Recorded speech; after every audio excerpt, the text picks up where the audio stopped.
Hello नमस्कार मैत्रिणींनो, स्वागत आहे तुमचं अमिताज फॅशन या चॅनेलवरती। मी अमिता तुमचं मनापासून स्वागत करते। तर आपले 5 ब्लाऊज कटिंग झाले होते, तर 2 अस्तरचे होते आणि 3 साधे होते। त्यापैकी 3 ब्लाऊज माझे शिवून झाले आहेत, ते बघा। आणि तिन्ही ब्लाऊज एकाच कस्टमरचे आहेत। आणि जे अल्टरचे कपडे 2 ड्रेस होते, ते 2 ड्रेस आणि एक टॉप होता, तर ते मी अल्टर करून घेतले। आणि यानंतर मग आज हे 2 ब्लाऊज मला शिवायचे आहेत। तर त्यापैकी हे जे 3 ब्लाऊज आहेत ते एकाच कस्टमरचे आहेत आणि जो ग्रीन कलरचा ब्लाऊज आहे तो वेगळ्या कस्टमरचा आहे। तर आता मी ग्रीन कलरचा ब्लाऊज शिवून घेते। आणि कारण ग्रीन कलरचा ब्लाऊज बरेच दिवस माझ्याकडे होता आणि तो कस्टमरला द्यायचा आहे आज, म्हणून मग आज तो पहिले पूर्ण करते। आणि हे जे 3 ब्लाऊज आहेत ते एकाच कस्टमरचे आहेत आणि अस्तरचा जो निळा ब्लाऊज आहे तोही त्याच कस्टमरचा आहे।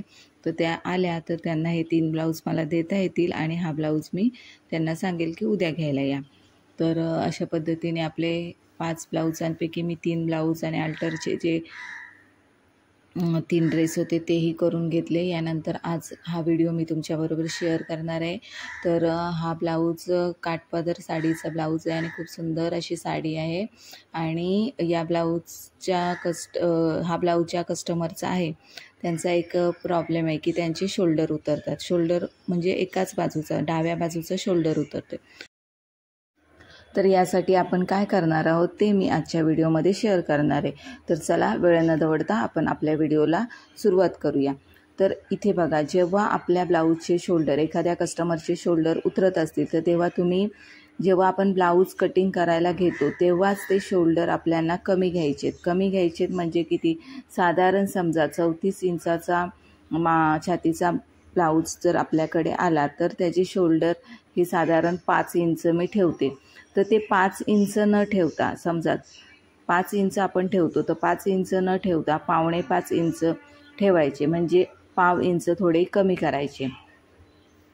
यानंतर म्हणजे हे जेव्हा आपण कटिंग करतो तेव्हाच कटिंगच्या ह्याच्यामध्ये माप टाकायचं। शोल्डरची पट्टी जेव्हा पण आपण घेतो 5 इंचाची न घेता 5.25 इंचाची, किंवा एकदमच जास्त शोल्डर उतरत असेल तर तुम्ही 4.5 इंचाचे पूर्ण शोल्डर ठेवले, म्हणजे 4.5 म्हणजे आपले 9 इंचाचे पूर्ण शोल्डर होतात। म्हणजे 9 इंचाचे पूर्ण शोल्डर ठेवले तरी पण चालू शकतं। म्हणजे घडी जेव्हा आपण घालतो तेव्हा ती 4.5 इंचाची घडी ठेवायची। म्हणजे दोन्ही बाजूचे शोल्डर उतरत असतील तर तुम्ही 4.5 इंचाची घडी ठेवा। आणि एकाच बाजूचे, डाव्या किंवा उजव्या बाजूचे शोल्डर उतरत असतील तर तुम्ही पाव इंच कमी शोल्डर ठेवू शकता। म्हणजे जिथे आपण 5 इंचाचे ठेवतो तर तिथे आपल्याला 5.25 इंचाचे ठेवायचे। ही एक ट्रिक्स आहे। यानंतर मग मी इथे हा जो मेन फॅब्रिक आहे ते अस्तरला जॉईंट करून घेते।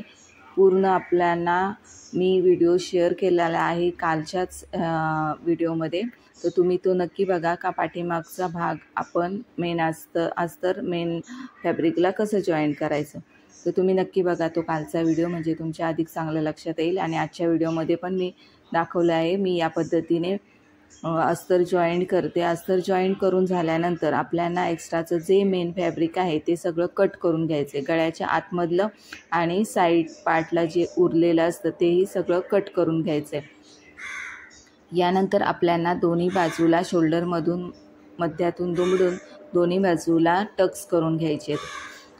आता इथे मी हे करून घेते, तोपर्यंत तुम्ही आपल्या चॅनेलला सबस्क्राईब करा आणि व्हिडिओ आवडल्यास जास्तीत जास्त शेअर करा, कमेंट करा आणि तुमचा असाच सपोर्ट आपल्या चॅनेलला राहू द्या। तर आता यानंतर बघा, आता या ब्लाऊजला मला पायपिंग करायची आहे। तर पाठीमागचा भाग मी पूर्ण शिवून घेतलेला आहे, टक्स वगैरे करून घेतलेले आहेत। यानंतर आपल्याला पुढचे पाठी मी तयार करून घेतलेले आहेत। आता पुढचे पार्ट आपल्याला हे शोल्डरमधून जॉईंट करायचे आहेत। तर ते जॉईंट करताना कशा पद्धतीने जॉईंट करायची ती पण एक ट्रिक्स आहे, म्हणजे तुमचे शोल्डर उतरत नाही। तर त्यासाठी व्हिडिओ स्किप नका करू, व्हिडिओ पूर्ण बघा। इथे बघा, हे उजव्या बाजूचं शोल्डर आहे। उजव्या बाजूला आपल्याला शोल्डरला शिलाई मारून घ्यायची, अर्धा इंचाचं मार्जिन सोडायचं आहे आणि दोन्ही पुढचा आणि मागचा भाग शोल्डरमधून आपल्याला शिलाई मारून घ्यायची। ही शिलाई करताना आपल्याला डबल शिलाई करायची। आता इथे जे आहेत ना ते डाव्या बाजूचे शोल्डर उतरतात, तर ते कशा पद्धतीने शिलाई करायची ते मी आजच्या व्हिडिओमध्ये तुम्हाला सांगते। तर इथे बघा दोन्ही पाठ एकमेकांवर ठेवून घेतले। यानंतर आपल्याला काय करायचं, जे आपण अर्ध्या इंचावर शिलाई मारतो ती अर्ध्या इंचापेक्षा थोडीशी क्रॉस शिलाई घ्यायची। गळ्याच्या बाजूला उतार द्यायचा आहे। जेव्हा पण आपण ही शिलाई करतो तेव्हा ती गळ्याच्या बाजूला क्रॉस करायची, म्हणजे गळ्याच्या बाजूला उतार द्यायचा आहे, म्हणजे ती आपली शोल्डरवर व्यवस्थित बसते, शोल्डर आपले उतरत नाही। तर व्हिडिओ तुम्ही बघा, व्हिडिओमध्ये मी तुम्हाला दाखवलं आहे, अधिक चांगल्या पद्धतीने लक्षात येईल।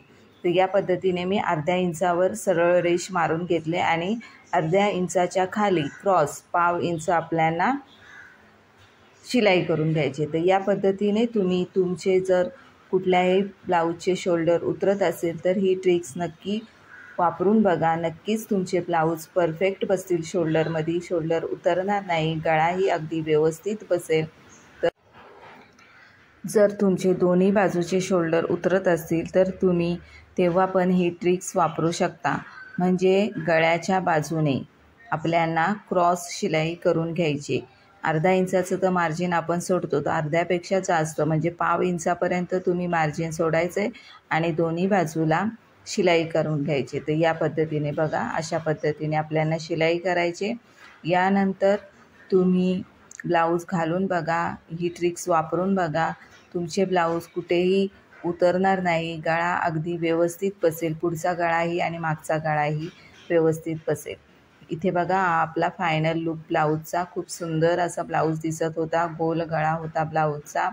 आणि व्हिडिओ तुम्हाला कसा वाटला नक्की शेअर करा, कमेंट करा आणि आपल्या चॅनलला जास्तीत जास्त सबस्क्राईब करा। थँक्यू।